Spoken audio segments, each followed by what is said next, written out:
మన అంశం ఏంటంటే ఆజ్ఞలు కలిగిన 2 రాతి పలకలు. హల్లెలూయా. సీనాయి పర్వతం మీద మోషకు దేవుడిచ్చారు.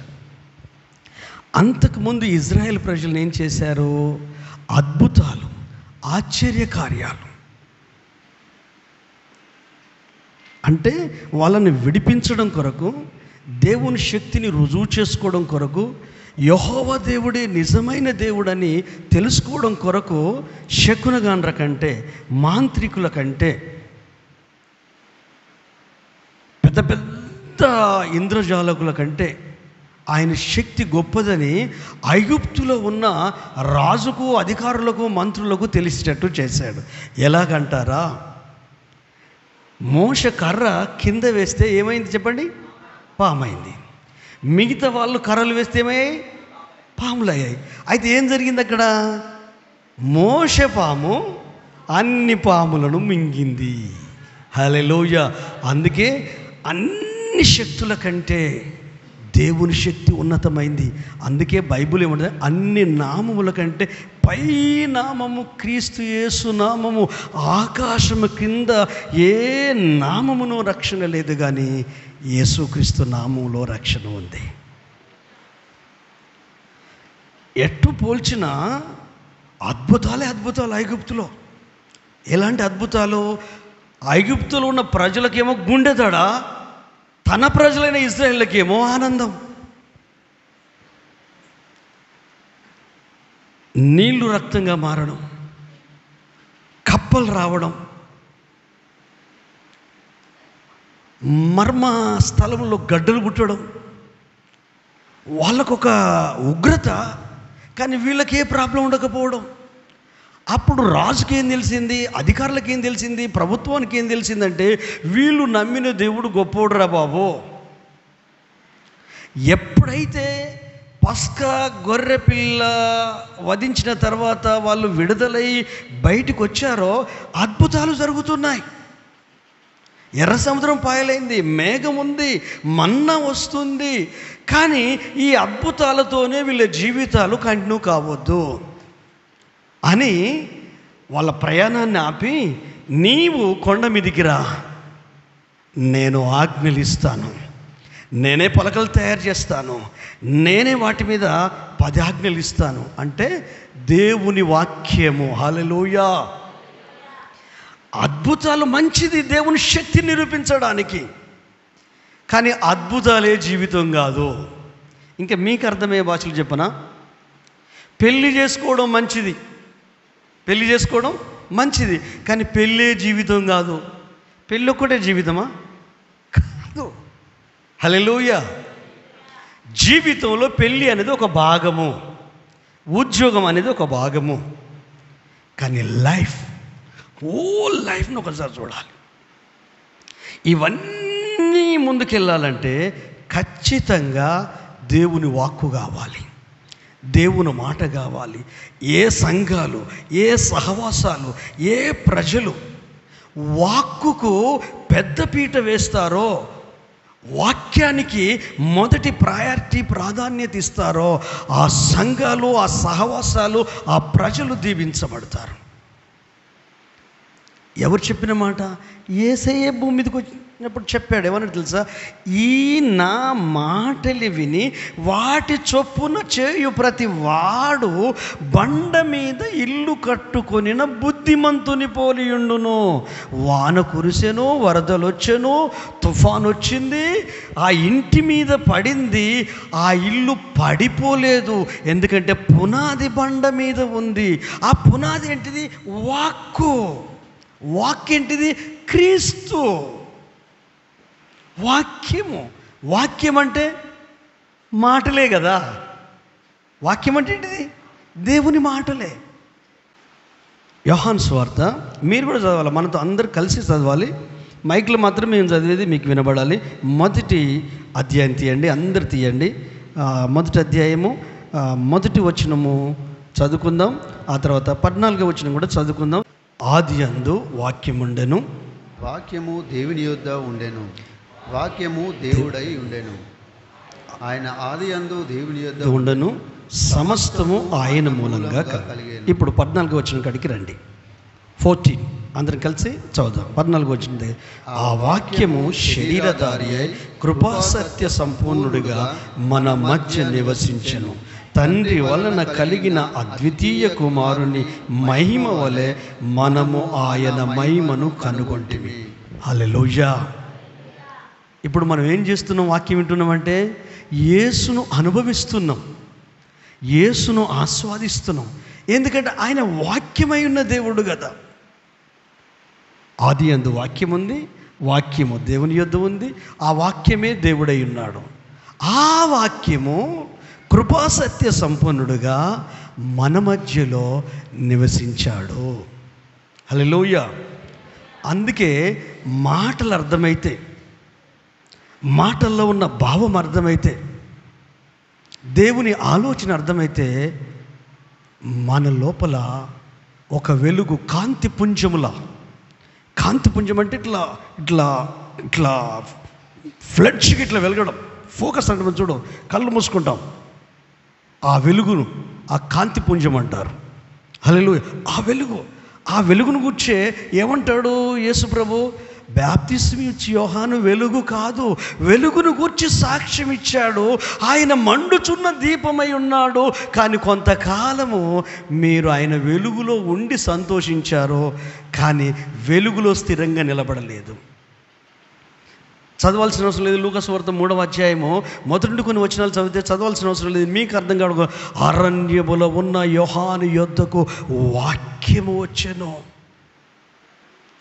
ఆయన మాట్లాడిన ప్రతి మాట బాప్తిస్మం ఇచ్చి యోహాను, ఆ వాక్కు అందరి బ్రతుకుల్ని మార్చింది. మనిషి మార్చలేడండి, ఎవరెవరిని మార్చలేరు. దేవుని వాక్కు మాత్రము ఎలాంటి వ్యక్తినైనా మార్చగలుగుతుంది. ఇప్పుడు అద్భుతాలు ముఖ్యమా, వాక్కు ముఖ్యమా? అలాగని అద్భుతాలకు నేను అగనిష్టుని కాదు. అద్భుతాలు ఐగుప్తులో ఉన్నవారికి లోకంలో ఉన్నవారికి అద్భుతాలు, మన దేవుడు ఏంటో తెలియాలి.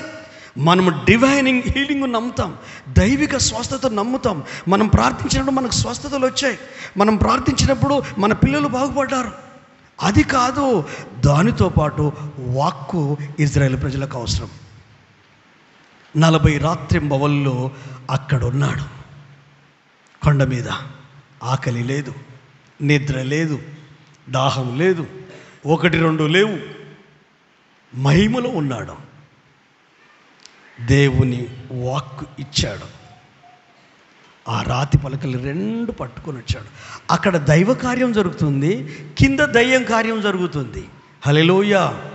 మీరు ఉండండి. వాక్యం మంచిగా వచ్చినప్పుడు సైతాన్ ఏదో ఒక రూపంలో మన మైండ్ డిస్టర్బ్ చేస్తాడు. అది పిల్లల రూపమో, చిన్నపిల్లల రూపమో, పెద్దల రూపమో, ఇంకెవరి రూపమో, ఫ్యామిలీలో ఇంకేదో, మొత్తం మీద అది పనిచేయద్దు. యేసుప్రభు చెప్పాడు కదా, విత్తువాడు విత్తడానికి ఆ పొలంలోకి వెళ్ళాడు. కొన్ని త్రోవ పక్కన పడ్డాయి, అవి పక్షులు వచ్చి తీసుకుపోయాయి. కొన్ని రాతి మీద పడ్డాయి, అవి మొలిచాయి. ముళ్ళ పొదలు పడ్డాయి, అవి మొలిచాయి. మంచినీళ్ళలో పడ్డాయి, అవి మొలిచాయి. కానీ ఇవి మాత్రము 30, 60, 100 అంతలు. హల్లెలూయా. వాక్యము, విత్తనాలంటే వాక్యమే. ప్రతి గింజ లోపల జీవం ఉంటుందండి. అది ఏదైనా పర్వాలేదు, ప్రతి గింజలో. మర్రి వృక్షం గింజ ఎంత ఉంటుందండి? మర్రి గింజ. కానీ ఎంత పెద్ద వృక్షం దాగింది దాని లోపల. హల్లెలూయా, హల్లెలూయా. జ్ఞానం ఎక్కువ వ్యక్తి అనుకున్నాడట, అసలు ఏం దేవుడా ఈ దేవుడు ఆ మర్రి చెట్టు కింద పడుకొని ఆలోచిస్తున్నాడట. ఏమని? సోర చెట్టు తీగ, దానికి లావడి పాటి సోరకాయ ఉంటుంది, అంతే కదండి. అది ఎంత, దానికి బలం ఉంటుందా? వేర్లు మొదలు ఏమైనా బలం ఉంటుందా? కానీ మొత్తం ఇంత పెద్ద లావటిపాటి సోరకాయ ఉంటుంది, అదే ఆనికాయ. హల్లెలూయా. అయితే ఇదేంది మర్రి చెట్టు, ఊడలు మొత్తం ఇంత లావు ఉంది, దీనికి ఇంత కాయనా? సద్దన్నం తిని పడుకున్నాడు, ఎండాకాలము సరిగ్గా వచ్చి ముక్కు మీద పడదట. ఏదది? మర్రి చెట్టుది. అప్పుడు అనిపించు, అమ్మో దేవుడు మంచిగా గుమ్మడికి ఎలాగ పెట్టలే, నేను చచ్చిపోతున్నావు. ఏదైనా మన దాకా వస్తేనే అర్థమవుతుంది. మన దాకా రావాలంటే నీ మనసు తేటగా ఉండాలి, రిసీవ్ చేసుకోగలిగే తేటగా ఉండాలి, ఆలోచించాలి, వడగట్టాలి, కోర్ను పట్టుకోవాలి, మూలాన్ని పట్టుకోవాలి. మూలం ఎప్పుడైతే దొరుకుద్దో ప్రభు కొరకు నిలబడగలుగుతారు. ఈ బయట ఉన్న ఏ పరిస్థితులు యేసయ్య ప్రేమ నుండి మిమ్మల్ని ఎడబాపనేరు. ఈ ప్రజలు వాక్కు కావాలి, వాక్యం కావాలి. వాక్యం వింటుంటే స్వస్థత వస్తుంది. బైబిల్ చెబుతుంది, ఆయన వాక్కును పంపి వారి గుంటలో నుండి వారిని పైకి లేపాడని. ఇప్పుడు 99.9% సంఘాలలో ఆదివారం కూడా ఆరాధనకు బదులు స్వస్థత ప్రార్థనలు, లైవ్లలో స్వస్థత ప్రార్థనలు. నేనంటాను, మీలో ఉన్నవాడు ఈ లోకంలో ఉన్నవానికంటే గొప్పవాడు.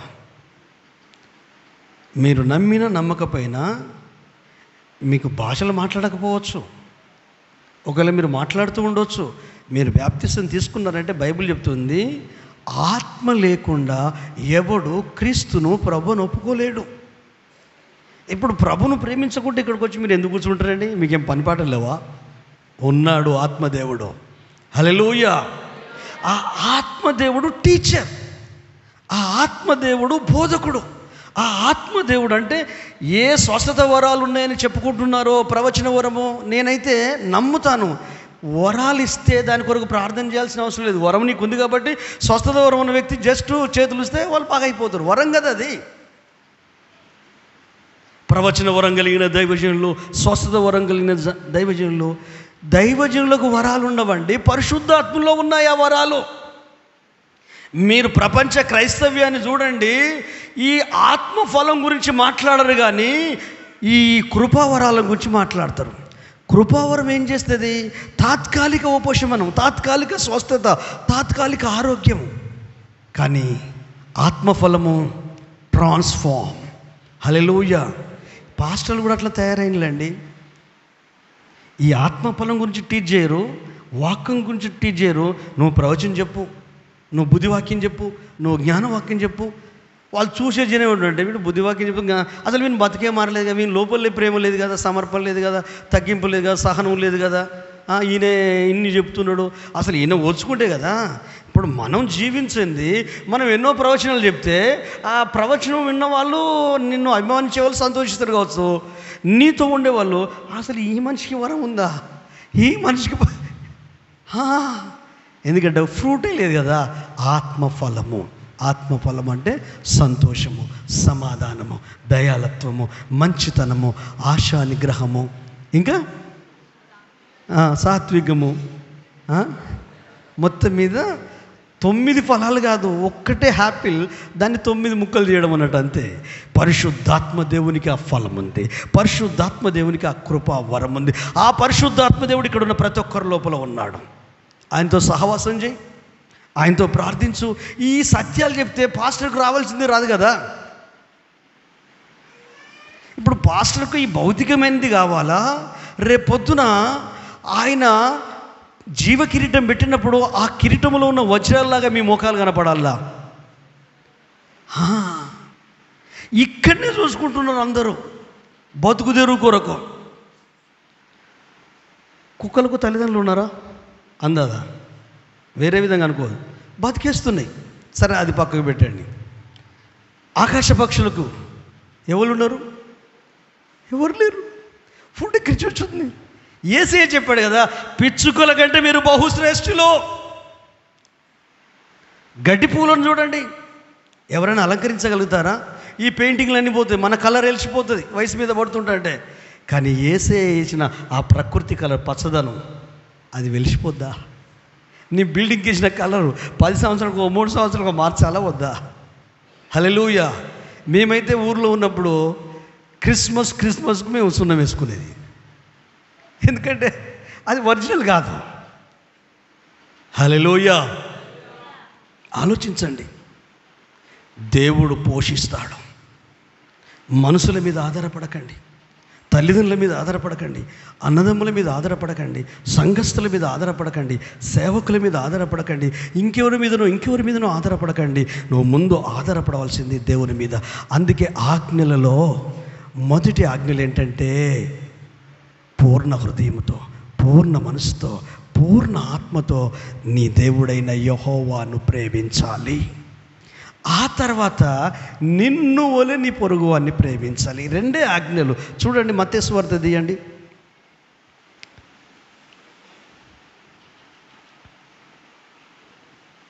మత్తయి సువార్త 22వ అధ్యాయము. అందరు తీయండి, మాతో పాటు మీరు కూడా చదవాలి. 22వ అధ్యాయము. నెమ్మదిగానే చెప్తాను, 4 ముచ్చట్లు మీ హృదయంలో వాడాలని నా ఆశ. 35 నుండి 40 వరకు చదువుకుందాం. 35 నుండి 40 వరకు. వారిలో ఒక ధర్మశాస్త్రోపదేశకుడు ఆయనను శోధించుచు, బోధకుడా, ధర్మశాస్త్రంలో ముఖ్యమైన ఆజ్ఞ ఏదని అడిగాను. అందుకు ఆయన, నీ పూర్ణ హృదయముతోను, నీ పూర్ణ ఆత్మతోను, నీ పూర్ణ మనస్సుతోను నీ దేవుడైన ప్రభువును ప్రేమింపవలనన్నదియే. ఇది ముఖ్యమైనదియు మొదటిదైన ఆజ్ఞ. నిన్ను వలె నీ పొరుగువాన్ని ప్రేమింపవలను. రెండవ ఆజ్ఞయు దాని వంటిదే. ఈ 2 ఆజ్ఞలు ధర్మశాస్త్రం అంతటిని ప్రవక్తకులను ఆధారమై ఉన్నదని అతనితో చెప్పాను. ఎవరికి మాటలు చెప్పాడు యేసయ్య? ధర్మశాస్త్ర ఉపదేశకుడు, బోధకునికి నాలాంటి వ్యక్తులకు కాదు. ఆరితేరి డిగ్రీలు పట్టాలు పుచ్చుకున్న వాళ్ళు. మొన్నొక సహోదరికి మన చర్చికి వస్తారు, ఉప్పల్ నుండి డాక్టరేట్ వచ్చింది, రామాదేవి అని. హల్లెలూయా. నేను షేర్ చేసుకుని నాకు ఎందుకో సంతోషం అనిపించింది. చదువుకున్న వాళ్ళు చాలామంది ఉన్నారు కదా, అందరి లోపల సామర్థ్యాలు ఉన్నాయి, జ్ఞానం ఉంది. చదువుకున్న వ్యక్తులు చాలామందిలో కొంచెం మీ లోపల పురికొల్పడం కొరకు కొన్నిసార్లు చదవడం ఆపేసి ఏదో ఒక దానికి అలవాటు పడిపోతారు. మీరు ఏ ప్రైవేట్ పనులు చేసినా చదువును ఆపొద్దండి. ఎట్టి పని చేస్తూ కుటుంబాన్ని పోషించుకోవడం, మీరు ఏ గోల్ అయితే ఇప్పుడు ఆ గోల్ రీచ్ అవ్వాలి. బ్రతుకున్నప్పుడే నెరవేర్చుకోవాలి దేవుని సహాయంతో. రాజీ పడకండి, ఎప్పుడు లైఫ్తో రాజీ పడ. కొంతమంది పెళ్ళి అవడంతోనే రాజీ పడతారు. కొంతమంది పిల్లలు పుట్టడానికి అయిపోయింది అనుకుంటారు. 2 పిల్లలు పెడితే ఏమున్నాయి, నేను ముసలోని అయిపోయినట్టు. ఎవరు చెప్పిల్లాయా? నువ్వు 80 సంవత్సరాలు వచ్చినా నువ్వు ముసలుడివి కాదు. నీ మనసు ముసలిదా కాదు, నీ శరీరం కావచ్చు, నో ప్రాబ్లం. గట్టిగా చెప్పలు కొడదామా? ప్రభువుని స్తుతిద్దామా? ఎన్నెన్నో కళలు ఉన్నాయి మీ లోపల, ఎన్నెన్నో గోల్స్ ఉన్నాయి, ఎన్నెన్నో సామర్థ్యాలు ఉన్నాయి. మీకు తెలుసు, మీ తల్లిదండ్రులు వాటిని గుర్తించారు, వాటికి సానబెట్టారు. మధ్యలో ఏమైపోయిందంటే కొన్ని పరిస్థితులను బట్టి, కొన్ని అనివార్య కారణాలను బట్టి స్టాప్ అయిపోయారు. మళ్ళీ రిన్యూ చేయండి. అది అట్లనే ఉంది. నువ్వు ఆడితేనే బయటకు వస్తుంది, అప్పటి వరకు రాదు. ధర్మశాస్త్రోపదేశకుడు అసలు ఏదయ్యా కరెక్ట్ ఏదంటే నాయన, రెండిట్లోనే ఉంది. ఒకటి ప్రేమించాలి దేవుణ్ణి, రెండవది పొరుగు అని ప్రేమి. 2 మాటలు, దీంట్లో ఏం లేదు. అచ్చా ఈరోజు ఏం తినం? దేవునికి స్తోత్రం. ఒక్కరోజైనా స్నేహితులు దినం. అసలు స్నేహం అంటే ఏమనుకుంటున్నారు? స్నేహితుడు అంటే ఏమనుకున్నాడు? హితుడు అంటే మంచిని కోరేవాడు. మంచిని కోరేవాళ్ళు ఎవరైనా ఉన్నారా లైఫ్లో? నీ మంచిని కోరేవాళ్ళు అనొచ్చు. నా భర్త ఉంటుంది రమ్మా, ఏమో డౌటే. పిల్లలు, అమ్మో మా పిల్లలు చాలా, నాకు డౌటే. లేదు మా ఫ్రెండ్, నాకు డౌటే. ఎందుకంటే పరిస్థితులు మారిన తర్వాత అప్పుడు రావాలండి. మనకు నచ్చితే ప్రేమించడం ప్రేమ. ఎదుటి వ్యక్తి మనకు నచ్చినట్టు ఉంటే ప్రేమ. ఎదుటి వ్యక్తి మనకు సాయం చేస్తలేడు కాబట్టి ప్రేమ లేదా? యేసయ్య ఎలా ప్రేమించాడో పత్రికలోకి రండి. దేవునికి స్తోత్రం. ఇదంతా ఈ 10 ఆజ్ఞలదే. ఇదంతా మళ్ళీ ఎక్కడికో పోకండి. 10 ఆజ్ఞల గురించి మనం వచ్చే అంశం అంతా వాక్కు, మాట, దేవుడు ఎందుకు ఇచ్చాడో వాక్కును, ఆలోచన ఎందుకు ఇచ్చాడో, ఆ 10 ఆజ్ఞల్లో ఇమిడి ఉన్నది ఏంటిది? ఒకటి దేవుణ్ణి ప్రేమించడం, రెండవది నీ పొరుగు అని ప్రేమించడం. ఇవి రెండిట్లనే మొత్తము ప్రవక్తలు, యేసయ్య అన్నీ చెప్పిన ఇందులోనే ఉంది. ఒక్కసారి యోహాను మొదటి పత్రిక 4వ అధ్యాయము 10వ వచనం నుండి 16వ వచనం వరకు చదువుకుందాం. యోహాను రాసిన మొదటి పత్రిక 4వ అధ్యాయము 10వ వచనం నుండి చదువుదాం. మనము దేవుణ్ణి ప్రేమించితిమని కాదు, తానే మనల్ని ప్రేమించి మన పాపములను ప్రాయశ్చిత్తమయుటకు తన కుమారుణ్ణి పంపెను. ఇందులో ప్రేమై ఉన్నది. ప్రియులారా, దేవుడు మనల్ని ఇలాగూ ప్రేమింపగా మనమొకరినొకడు ప్రేమింపబద్ధులమై ఉన్నాము. ఏ మానవుడు దేవుణ్ణి ఎప్పుడునూ చూడయుండలేదు. మనమొకరి ఎడల ప్రేమించిన ఎడల దేవుడు మనయందు నిలిచియుండును. ఆయన ప్రేమ మనయందు సంపూర్ణమగును. దీని వలన మనము ఆయన యందు నిలిచున్నామనియో ఆయన మనయందున్నాడనియో తెలుసుకొనుచున్నాము. ఏలయనగా ఆయన మనకు తన ఆత్మలో పాలు దయచేసి ఉన్నాడు. మరియు తండ్రి తన కుమారుణ్ణి లోక రక్షకుడు ఉండుటకు పంపియుండుట మేము చూసి సాక్ష్యం ఇచ్చుచున్నాం. యేసు దేవుని కుమారుడని ఎవడు ఒప్పుకొనునో వానిలో దేవుడు నిలిచి ఉన్నాడు, వాడు దేవుని యందు నిలిచి ఉన్నాడు. మన ఎడల దేవునికి ఉన్న ప్రేమను మనం ఎరిగిన వారమై దాన్ని నమ్ముకొనుచున్నాము. దేవుడు ప్రేమ స్వరూపి అయి ఉన్నాడు. దేవుని యందు నిలిచిండువాడు దేవుని యందు నిలిచి ఉన్నాడు, దేవుడు వాని యందు నిలిచి ఉన్నాడు. 21వ వచనం. దేవుణ్ణి ప్రేమించువాడు తన సహోదరుని కూడా ప్రేమింపవలెను ఆజ్ఞను మనం ఆయన వలన పొంది ఉన్నాం. ఆమేన్, హల్లెలూయా. ఇంకొక మాట కూడా చదివి మనము ముందు కొనసాగుదాం. కొలస్సీలకు రాసిన పత్రిక 3వ అధ్యాయము, కొలస్సీలకు రాసిన పత్రిక 3వ అధ్యాయము 16వ వచనాన్ని చదువుకుందాం. 3వ అధ్యాయం సంగీతములతోనూ కీర్తనలతోనూ ఆత్మ సంబంధమైన పద్యములతోనూ ఒకరికొకడు బోధించుచు బుద్ధి చెప్పుచు కృపా సహితముగా మీ హృదయములలో దేవుని గూర్చి గానము చేయుచు సమస్త విధములైన జ్ఞానముతో క్రీస్తు వాక్యము మీలో సమృద్ధిగా నివసింపనీయుడి. ఆమేన్, హల్లెలూయా, హల్లెలూయా, హల్లెలూయా. దేవుని ఆజ్ఞలు కలుగా 2 పలుకులు అంటే దేవుని ఆలోచన మోషకిస్తే మోషకు ఆ పలకలను తీసుకొని వచ్చాడు. వస్తే కిందేం జరుగుతుంది? ఇక్కడ వేరే ప్రపంచం. 32వ అధ్యాయం చదవాల్సిన అవసరం లేదు, చాలాసార్లు మన వాక్యాలు విన్నాం, మనందరికీ తెలుసు, మనం కొత్త వాళ్ళం ఏమి కాదు. ఎందుకంటే మోషే కొండ మీదకి వెళ్ళాడు, యెహోషువ కొండ దిగువన దగ్గరగా ఉన్నాడు, కానీ ఇంకా కొండకు దూరముగా ఇశ్రాయేల్ ప్రజలు ఉన్నారు. ఈ ఇశ్రాయేల్ ప్రజలు అహరోను దగ్గరకు వచ్చి ఏమంటున్నారు తెలుసా? ఓ అహరోను, మోషే అనువాడు ఏమాయనో మాకు తెలియదు. కన్ఫ్యూజన్ ఉన్నప్పుడు క్లారిటీ కూడా అడగాలి, కానీ మీ ఇచ్చను ఎందుకు నెరవేర్చుకుంటారు? మీ కోరికను ఎందుకు నెరవేర్చుకుంటారు? మోషే వెళ్ళి చాలా దినాలైంది, మనం ఇక్కడ ఆగిపోయాము, మాకేం అర్థం కావట్లేదు. అహరోను, ఆయన ఉన్నప్పుడు ప్రార్థన చేసేవాడు కదా, నీవు ప్రార్థన చేయి, మేము కూడా ప్రార్థన చేద్దాం. ఆయన త్వరగా రావాలి, ఆయన నాయకుడు కదా, లీడర్ కదా, ఇంటికి పెద్ద కదా, కుటుంబానికి పెద్ద కదా, దేవునితో నడిచేవాడు కదా, దేవునిలో ఉండేవాడు కదా అని మోషే గురించి ఆలోచించుడు పక్కకు పెట్టి వాడేమైండో మాకు తెలియదు. హల్లెలూయా. తండ్రిని, భర్తను, ఒకవేళ భార్య మైండ్ మంచిదే అనుకో, ఎవరో ఇంటికి వచ్చారు ఆయన కలవడానికి, ఆ చిన్ననాడు స్నేహితుడు ఏమో, అయితే ఈమె ఏమో అనుకుంది, ఇదే స్నేహితుల దినం వచ్చినట్టున్నాడు. ఎవరు మీరు? ఆ మాటల్లోనే గరుకుతాను. అదేంది అది? పిల్ల ముద్దు లేకుండా పిలుపు ముద్దు ఉండాలి. ఎవరు? భార్య.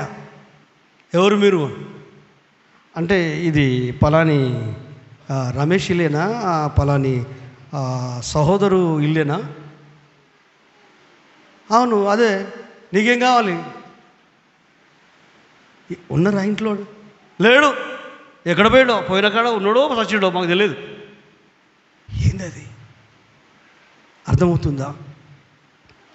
మోషే అనువాడు ఏమయ్యాడో వాడు ఎక్కడన్నా పోని, కానీ మాకు మాత్రం దేవుని చెయ్యి. అరే ఏం మెంటాలిటీ ఈ ప్రజలది, ఇజ్రాయెల్ ప్రజలది. వీళ్ళకి ఏం తక్కువైంది? ఏం తక్కువైంది? నీళ్ళు ఇవ్వడం తప్ప, బండ నుండి నీళ్ళు ఇవ్వడం తప్ప, చేతి నీళ్ళు మధురంగా ఇవ్వడం తప్ప, మేఘంగా ఉండడం తప్ప, నడిపించడం తప్ప, ఎర్ర సముద్రం పాయలు చేయడం తప్ప, కుటుంబాన్ని నిలబెట్టడం తప్ప, బ్రతుకును బాగు చేయడం తప్ప, భార్యాభర్తలను కలపడం తప్ప, పిల్లల్ని ఇవ్వడం తప్ప, అభిషేకించడం తప్ప, ఆశీర్వదించడం తప్ప, ఆరోగ్యం ఇవ్వడం తప్ప, హెచ్చరిక చేయడం తప్ప, సరి చేయడం తప్ప. హల్లెలూయా! ఎలాంటి ప్రజల్లో వాళ్ళు? కృతజ్ఞత లేని, థ్యాంక్లెస్ పీపుల్, గ్రాటిట్యూడ్ లేని ప్రజలు. కొంతమంది పిల్లలకు తల్లిదండ్రుల కృతజ్ఞత ఉండదండి. కొన్నిసార్లు భార్యకు ఉండదు, కొన్నిసార్లు భర్తకు ఉండదు, కొన్నిసార్లు ఫ్యామిలీకి ఉండదు, కొన్నిసార్లు ఆత్మీయులకు కూడా ఉండదు, రక్షించబడిన కొన్నిసార్లు సేవకులకు కూడా ఉండదు. ఎందుకు ఉండదంటే వాళ్ళు మర్చిపోయారు. మర్చిపోతే పతనం స్టార్ట్ అవుతుంది. చేసిన మేలు మర్చిపోతే పతనం స్టార్ట్. ఎందుకు తెలుసా? మెల్లగా సైతాన్ దూరుతాడు, లోపలికి దూరుతాడు. అందుకే నేను గంట పదంగా 1-2 సార్లు చెప్పండి, రాత్రి పడుకునే ముందు మేలు జ్ఞాపకం. ఏ పెద్ద పొడగాటి ప్రార్థన చేయకండి, వాళ్ళ పేర్లు వీర పేర్లు చెప్పి ఏం చేయకు. జస్ట్ నీ లైఫ్లో రక్షించబడిన దగ్గర నుంచి ఈ రోజు వరకు నీ పిల్లల జీవితంలో, నీ కుటుంబ జీవితంలో, నీ ఉద్యోగంలో, నీ వ్యాపారంలో, నీ పనిచేసే స్థలంలో, నీ భర్త, నీ భార్య, నీకున్న లైఫ్ మొత్తం చూసుకోవాలి. ఎట్లా విడిపించడు, ఎట్లా కాపాడి, అవన్నీ గుర్తు చేసుకుంటే నీకు తెలియని బూస్టింగ్ దొరుకుతుంది గుండెలో. ఆ రోజు నువ్వు జస్ట్ ఇట్లా కళ్ళు ఫోన్ కూడా ముట్టుకోను, పుస్తకం కూడా పడుకొని చదువు నిద్ర వచ్చేంతవరకు. ఇట్లా నువ్వు కళ్ళు మూసుకొని 60 సెకండ్లు నువ్వు గాఢ నిద్రలోకి వెళ్ళిపోతావు. ఎందుకు? మనసు అంత ప్రశాంతంగా ఉంది. మనసు బరువెక్తిని కదా మనసులో చచ్చిపోయేది. మనసు బరువెక్తిని కదా ద్వేషం, కోపం వచ్చేది. మనసు బరువెక్తినే కదా పిచ్చి పిచ్చిలాగా మనం చేసేది. అందుకే నా జీవితంలో నాకు ఎప్పుడైతే ఎరుకలోకి వచ్చిందో, ఎప్పుడైతే నాకు అవగాహన అయిందో, మాటికి చెప్తుంటే వీడేదో చెప్తున్నాను కూడా, మీరు ఏమనుకున్నా నాకు అవసరం లేదు కదా దాని గురించి. నేనేం చేస్తున్నాను, ఎలా జీవిస్తున్నాను, ఎలా ఉంటున్నాను, అదే నాకు ముఖ్యం. ఇప్పుడు ఇంతమంది ఉన్నారు, ఎవరైతారండి? ఎవరు గారు. కానీ నీకు యేసు ఇక్కడ ఉంటాడు, అక్కడ ఉంటాడు. నువ్వు అట్లా ప్రార్థన చేసుకొని పడుకో. ఒక్కసారి గతంలోకి వెళ్ళు. రక్షణ పొందిన దగ్గర నుంచి ఎన్ని కార్యాలు చేశాడు. మనుషుల ద్వారా చేయొచ్చు, సేవకుల ద్వారా చేయొచ్చు, భార్య ద్వారా, భర్త ద్వారా, పిల్లల ద్వారా, స్నేహితుల ద్వారా, బంధువుల ద్వారా, ఎవరెవరి ద్వారానో దేవుడు మేలు చేయొచ్చు. ఒక చిన్న మాట చాలండి. 4-5 సంవత్సరాలు ఫెయిల్ అయ్యాడు ఎస్ఎస్సి. మొద్దు, కానీ రైటింగ్ బాగుంటుంది. అదేందో తెలియదు. చదువు పొట్ట చేస్తే ఒక అక్షరం, కానీ రైటింగ్ మాత్రం మొత్తం అక్షరాలు చాలా వండర్ఫుల్గా ఉంటాయి. ఒక ఇన్సులేటర్ ఎగ్జామ్ రాస్తున్నప్పుడు ఒక లేడీ ఆ పిల్లోడు దస్తూరు చూసిందట, రైటింగ్ చూసి, అరే నువ్వు డాక్టర్ అవుతావు రా అందట. ఆ ఒక్క మాట డే అయినట్టు కష్టపడేటట్టు చేసిందండి. నేనా డాక్టరా? ఇది 5వ సారి నేను పేపర్ రాసుడు. టీచర్ అనలేదు. ఇన్స్పిరేషన్. హల్లెలూయా!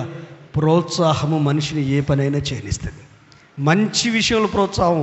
వాడిని కొట్టుపోరా, వాడిని తిట్టుపోరా, వాళ్ళతో మాటలు బంద్ చేయరా, వాళ్ళకు దూరం అవురా. ఇది దరిద్రం. ఇది మంచి ప్రోత్సాహం కాదు. ఎందుకంటే అది రోగాలు తీసుకొస్తుంది. ఒకరోజు డాక్టర్స్ కాన్ఫరెన్స్లో పెద్ద డాక్టర్ అయ్యిండు. ఆయన తన వ్యక్తిగత అనుభవం చెప్తున్నాడు. వాళ్ళు చూసే వాళ్ళంతా ఏమంటారంటే, అవునా సార్, మీరు పెద్ద సార్ అనుకున్నాం మేము. కాదు, ఒక లేడీ ఆమె నా రైటింగ్ చూసి నిరాశలో ఉన్నా, 5వ సారి అయినా పట్టు వదలని విక్రమార్కులా రాస్తూనే ఉన్నా.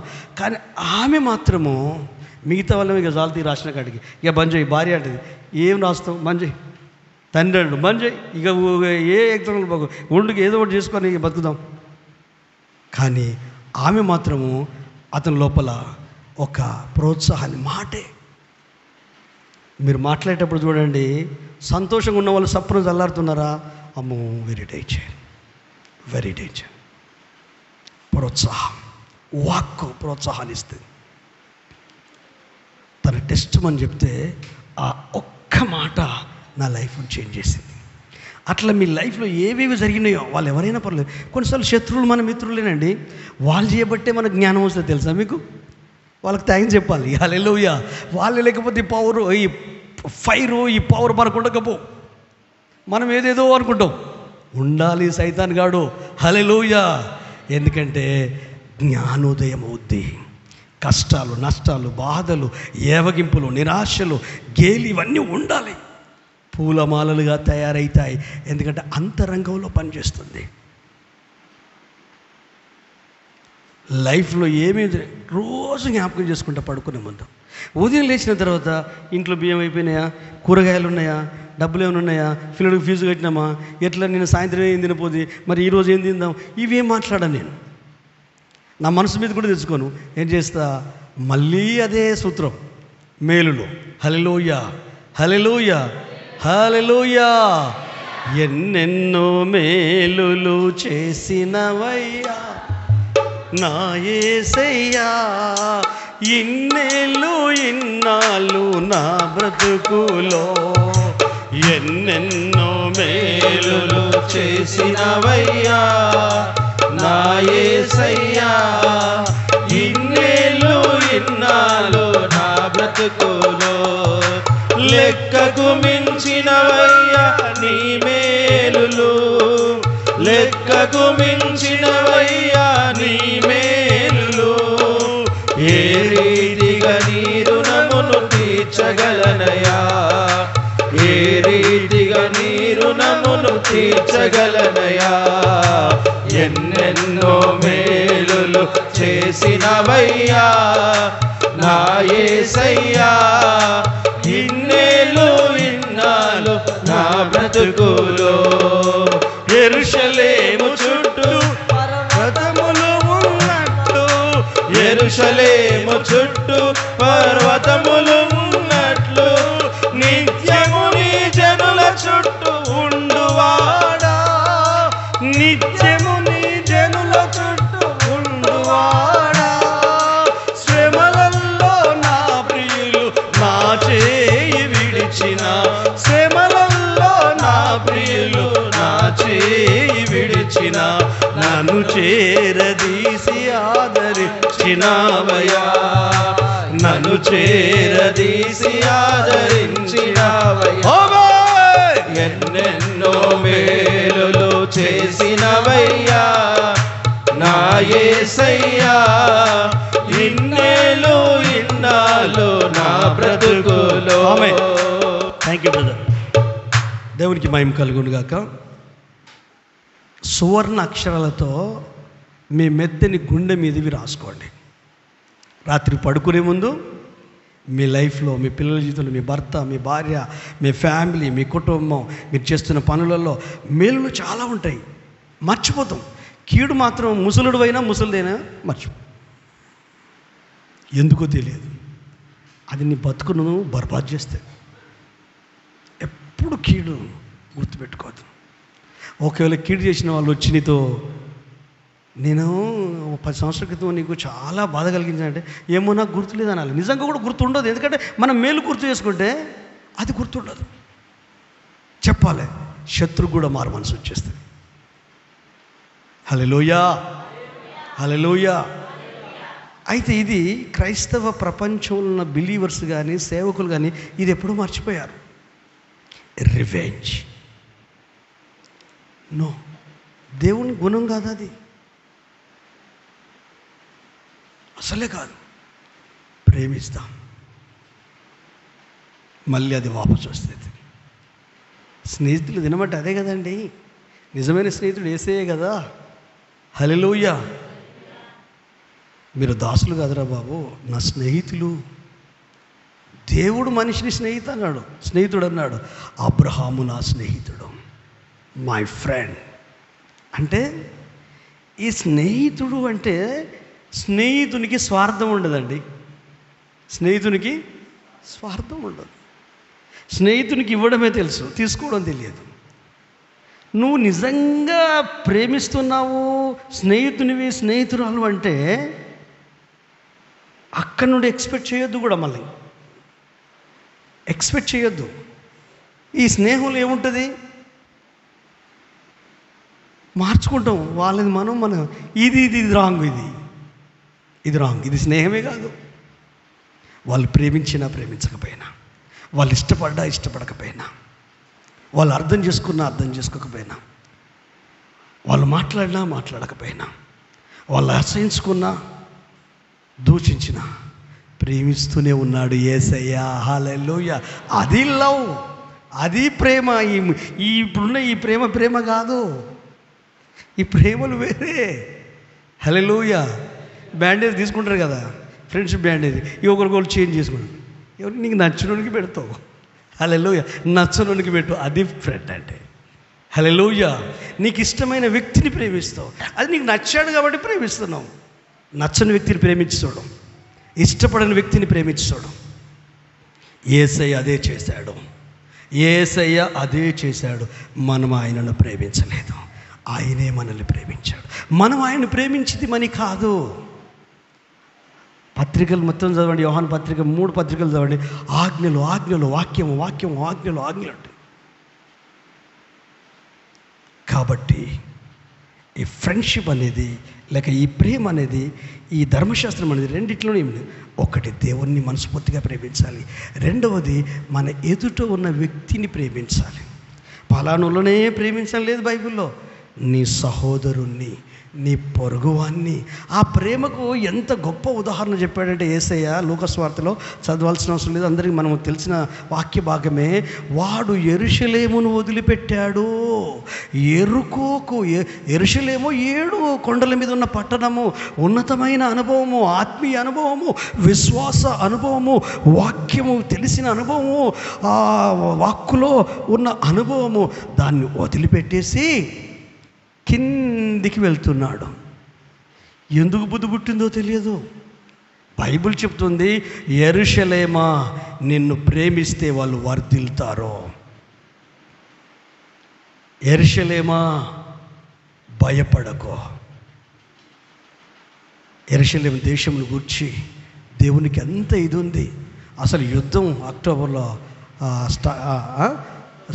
స్టార్ట్ అయింది. నష్టం ఉండేది. మెయిన్ వాళ్ళంతా అది చూస్తుంటే మనకంత పిచ్చి పిచ్చి అనిపిస్తుంది. కానీ ఆ దేశాన్ని ముట్టుకుంటే దేవుడు వదిలిపెట్టాడు, ఎవరిని వదిలిపెట్టాడు. చుట్టూ అరబ్ కంట్రీలో ఈ దేశాలు, ముస్లిం కంట్రీసే చుట్టూ.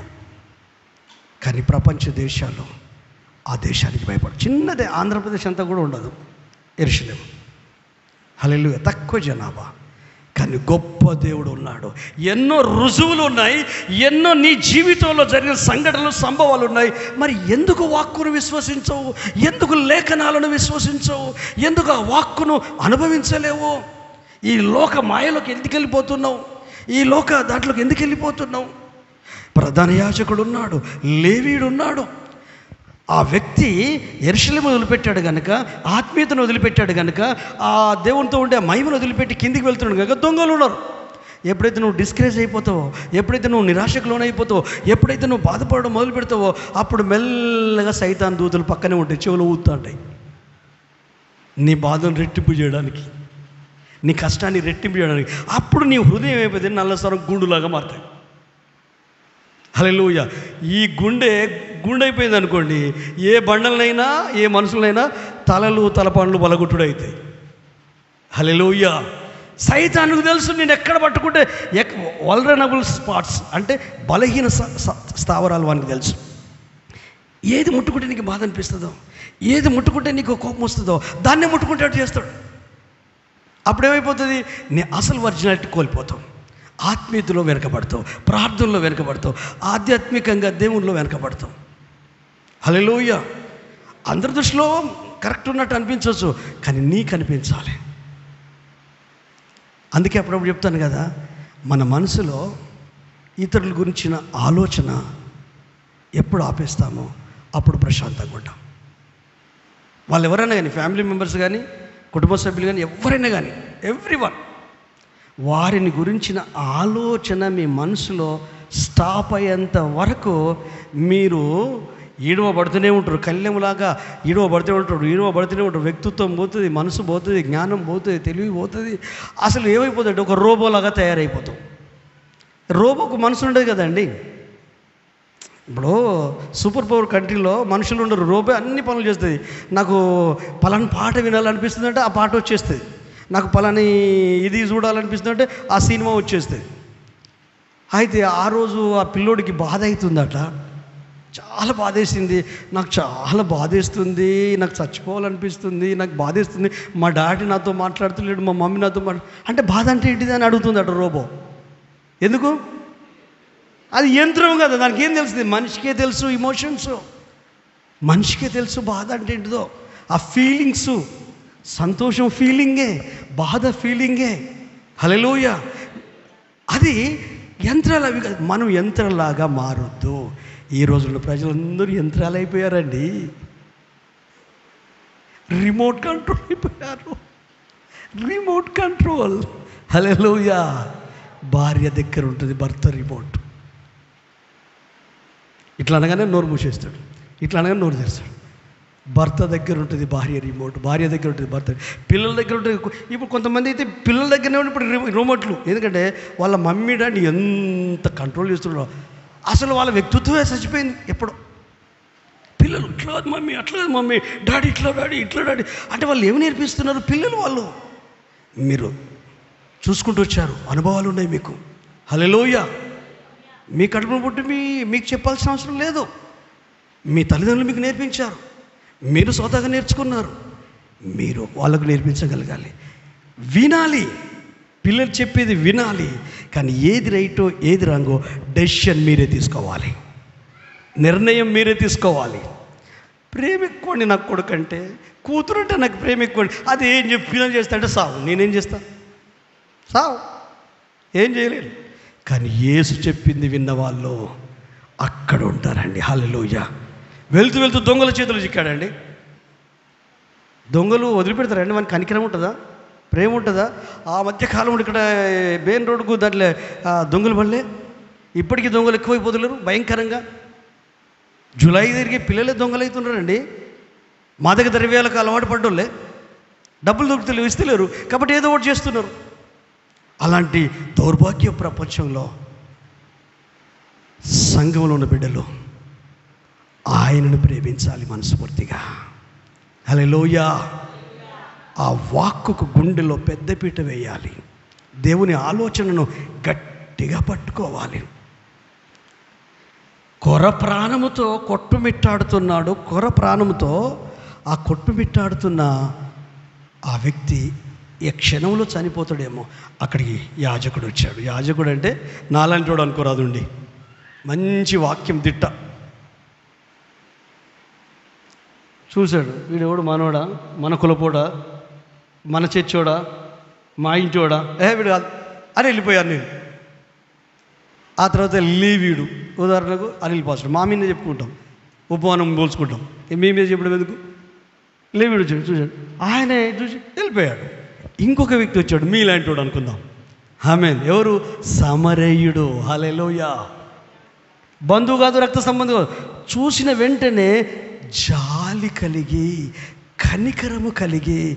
మనిషి హృదయంలో జాలి కనికరం అనేది ఈ రోజులలో లేదండి. కఠినాత్ములైపోయారు, మూర్ఖులైపోయారు, మొండులైపోయారు. మనుషులండి, మనుషులు, ప్రపంచంలో ఉన్న మనుషులు. జాలి లేదు ఎక్కడ చూసినా. ఈ వ్యక్తికి జాలి ఉంది. ఆ జాలి ఏం చేసిందంటే ముందుకు నడిపించింది. ఆ కనికరం ముందుకు నడిపించింది, ప్రేమించేటట్టు చేస్తుంది. జాలి గల మనసును దీర్ఘశాంతమును ధరించుకొని అని చెప్తాడు కొలస్సీ గ్రంథమే. హల్లెలూయా. దేవుని పిల్లలు జాలి కలిగి ఉంటారు, కనికరం కలిగి ఉంటారు. ఆ వ్యక్తి అక్కడికి వెళ్ళి వాని గాయాలు కడిగి ద్రాక్షరసం తాపించి నూనె రాసి ఆ గాడిద మీద, వాహనం మీద కూర్చోబెట్టుకొని పూటకులింటికి తీసుకుపోయి అక్కడ ఉండి డబ్బులు చెల్లించి, ఇంకా డబ్బులు ఏమైనా ఎక్కువైతే నేను తిరిగి ఇస్తానని చెప్పి అభయం ఇచ్చి, నేను మళ్ళీ దారుగుండా వస్తాను, ఎంత ఖర్చైనా పర్వాలేదు, ఈ వ్యక్తి బాగుపడాలి. ఏ వ్యక్తి అని ప్రేమిస్తే అదండి ప్రేమ అంటే. హల్లెలూయా. ఎవరు? మనకు తెలిసిన వాళ్ళని ప్రేమించడం ప్రేమనా? మనల్ని ప్రేమించిన వాళ్ళని ప్రేమించడం ప్రేమనా? మనకు వందనాలు చెప్పే వాళ్ళకు వందనాలు చెప్పడం ప్రేమనా? మనల్ని పట్టించుకునే వాళ్ళను ప్రేమించడం ప్రేమనా? కాదు. ఎదుటి వ్యక్తులు ఎలా ఉన్నా క్రీస్తు ప్రేమ వాళ్ళని ప్రేమించేటట్టు చేస్తుంది. మీరు అనొచ్చు, ఇది కొంచెం కష్టం పాస్టర్. అభ్యాసం చేయి, అభ్యాసం చేయి. సాధనమున్న పనులు సమకూరు ధరలోన. ఎందుకు కష్టమవుతుంది? లిస్ట్ రాసుకో, ఎవరెవరి మీద నీ మనసులో ఆయాసం ఉందో. జస్ట్ వాళ్ళతో నువ్వేం చెప్పకు, ప్రభువా వాళ్ళ పేరెత్తు, ప్రేమిస్తున్నాను, క్షమిస్తున్నాను, ప్రేమిస్తున్నాను, రోజు అనుకో, రోజు అనుకో. నీ బ్రెయిన్కి అర్థమవుతుంది, నీ ఆలోచనలకు అర్థమవుతుంది. నీ బ్రెయిన్కు నీ ఆలోచనకు అర్థమైందనుకో, ఆటోమేటిక్గా లైఫ్లో ఆనందంగా ఉంటాం, చాలా సంతోషంగా ఉంటాం. ఏ రోగాలు దరిదాపుకొస్తే నన్ను అడుగు, రావు. ఎందుకు రావు?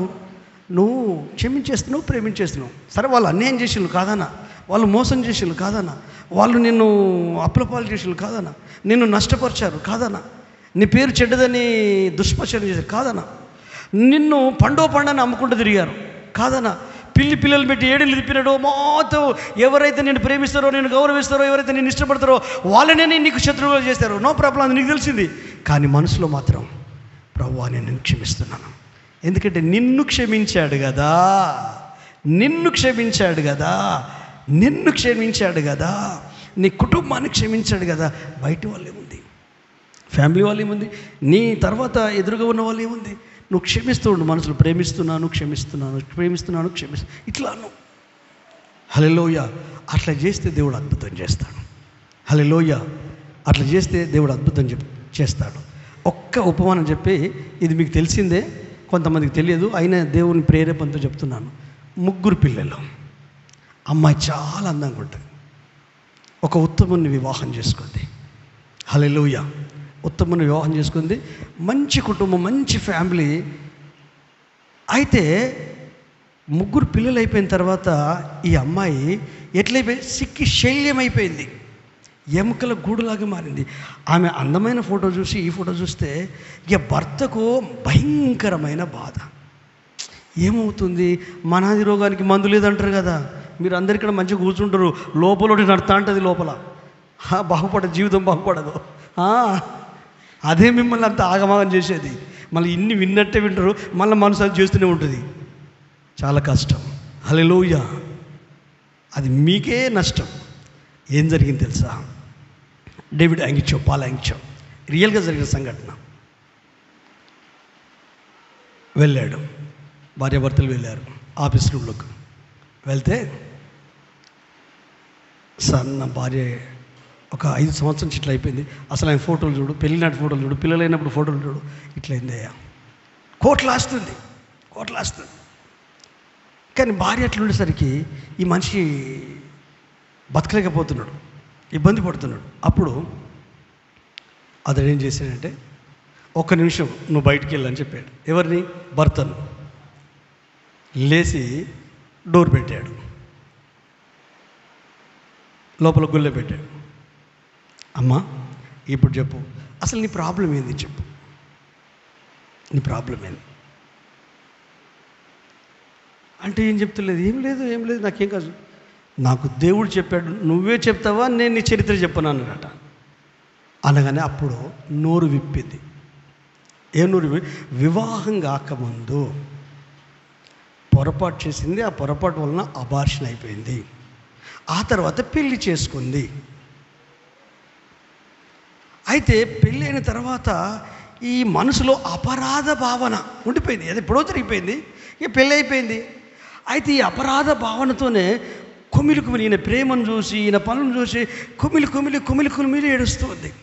ఆ ఏడుస్తూ ఏ స్థాయికి వచ్చిందంటే శక్తి శల్యం అయిపోయింది. అది ఒప్పుకుంది. ఇప్పుడు ఈమెకి నేను ఎట్లా సాయం చేయాలి? పరిశుద్ధాత్మ దేవుని అడిగాడు. అమ్మా, సరే, పాపాలలో పెద్ద పాపము, చిన్న పాపము, గొప్ప పాపము, ఘోర పాపం ఏది, పాపం ఏదైనా విషపు చుక్కే, దానికి పెద్ద విషపు చుక్క, చిన్న విషపు చుక్క అనేది కాదు. అయితే ఏం లేదమ్మా, నీకు ఒక విజువలైజేషన్ ప్రేయర్ నేర్పిస్తాను. మనమిద్దరం మోకరిస్తాం. నీ మనసులో అనుకో, మనమిద్దరం మోకరిస్తాం. మనిద్దరము సముద్ర తీరానికి వెళ్ళాం. సముద్ర తీరానికి, ఒక లేక్, ఒక సరస్సు, లేక ఒక చెరువు దగ్గరికో వెళ్దాం. నీకు ఆ ఫీలింగ్ వచ్చిందా? సముద్రం దగ్గరికి వెళ్ళినట్టు, లేక చెరువు దగ్గరికి వెళ్ళినట్టు? ఇంకా నీకు అర్థమయ్యే భాషలు చెప్పాలంటే బావి దగ్గరికి వెళ్దాం, నీళ్లు కలిగిన బావి దగ్గరికి. ఓకే, వచ్చాం పాస్టర్ గారు. ఇప్పుడు నువ్వు ఒక పెద్ద రాయి తీసుకోమ్మా, నువ్వు మోయలేని రాయి తీసుకోండి. అందులో వేసేయి, బావిలో వేసేసాను. ఇప్పుడు నేను చిన్న గుల్కరాయి తీసుకుంటున్నామ్మా, నేను కూడా బావిలో వేసేస్తున్నాను. ఇప్పుడు చెప్పమ్మా నీ ఫీలింగ్ చెప్పు. అయ్యా నేను పెద్ద రాయి వేసినప్పుడు పెద్ద శబ్దం వచ్చింది, పెద్ద హలో వచ్చింది అంది. మరి నేను గుల్కరాయి వేస్తే ఏమనిపించింది? అసలు శబ్దం వచ్చినట్టు కూడా అనిపించలేదు, ఆ చిన్నగా అట్లా అది కనపడ్డది అంతే, చిన్నగా. ఇప్పుడు రెండు ఎక్కడికి పోయినాయి అమ్మా? అడుక్కెళ్ళిపోయాయి. హల్లెలూయా. పెద్ద పాపం కానీ చిన్న పాపం కానీ యేసుక్రీస్తు ఆయన దగ్గరికి వచ్చావు, ఆయన దగ్గరికి రాకముందు సంగతి వదిలిపెట్టు. ఆయన దగ్గరికి వచ్చావు, ఆయన దగ్గరికి వచ్చి క్షమాపణ పొందుకున్నావు, పరిశుద్ధాత్మ పొందుకున్నావు, పరిశుద్ధాత్మ దేవుని అభిషేకం పొందుకున్నావు. నీ పాపాలు ఆయన క్షమించాడు, కానీ నిన్ను నీవు క్షమించుకుంటలేవు. యేసే క్షమించాడు.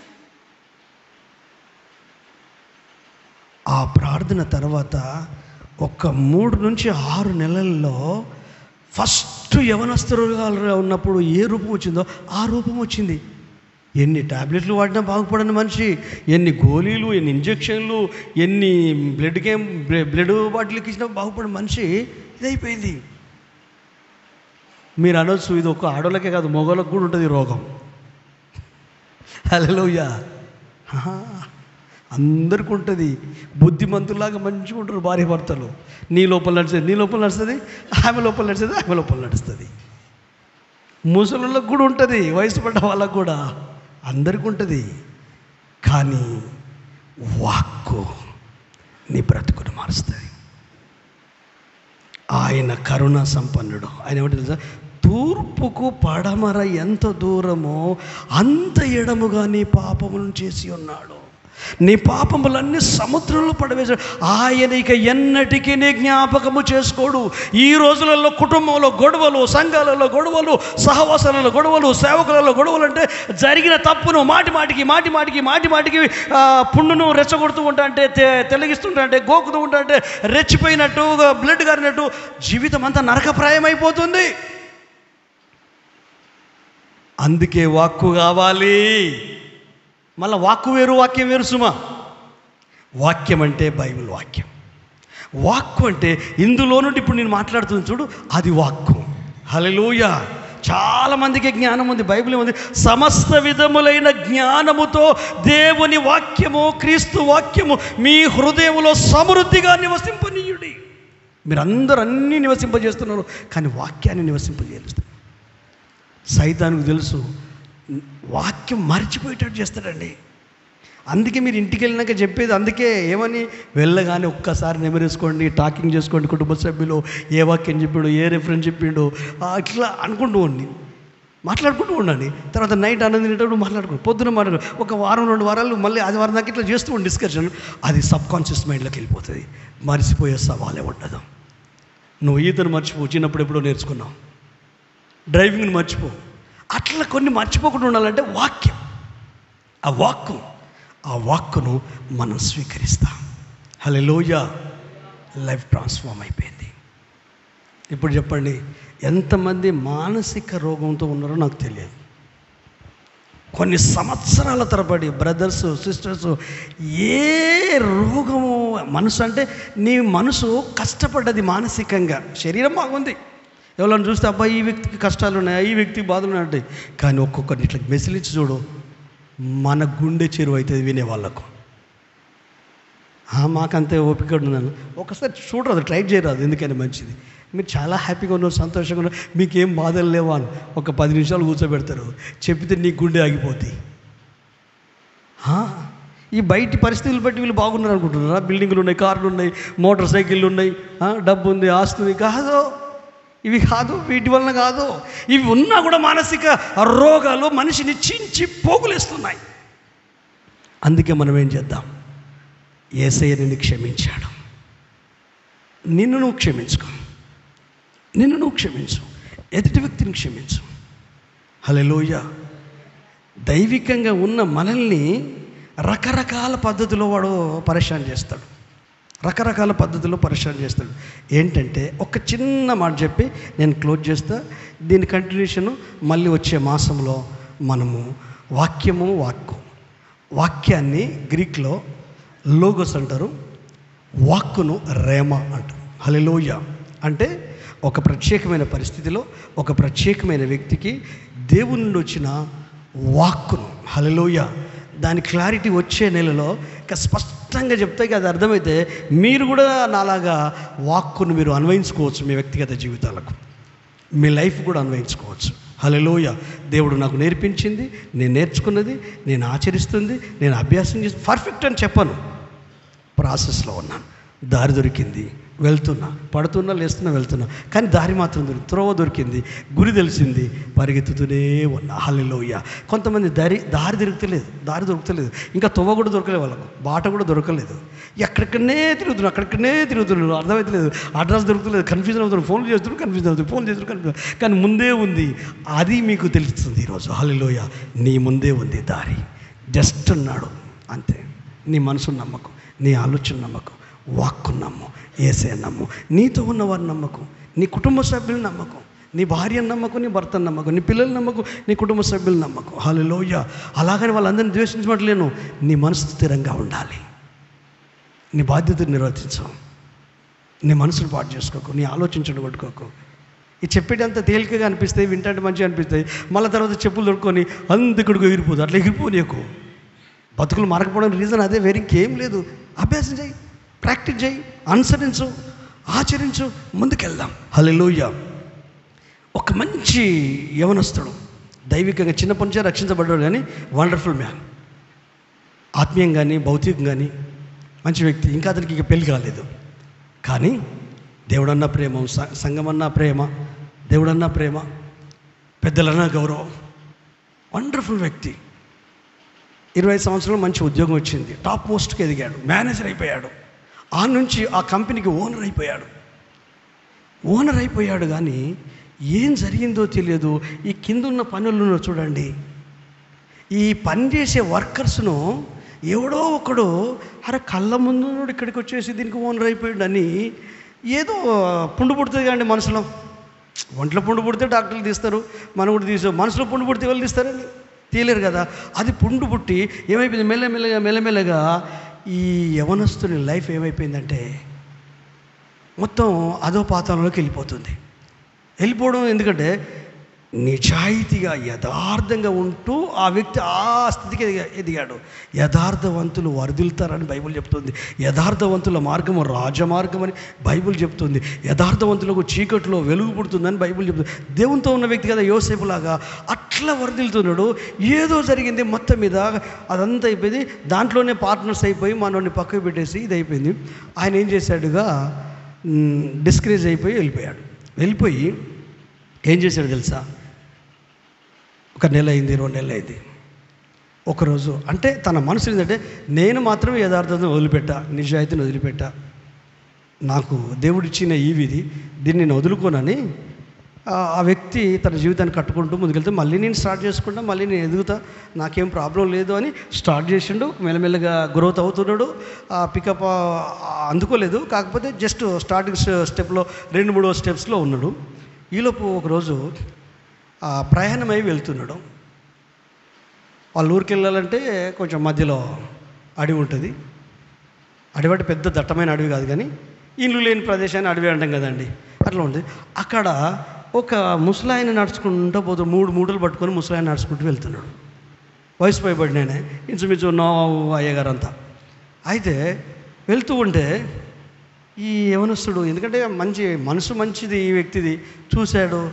తాత నేనేమైనా సహాయం చేయనా అంటే, ముసలిది ఎట్లుంటుంది, వృద్ధులది ఇటు దొంగలాగా నాకు సాయం, నేను అడగకముందు ఇప్పుడు సాయం చేస్తున్నాడు.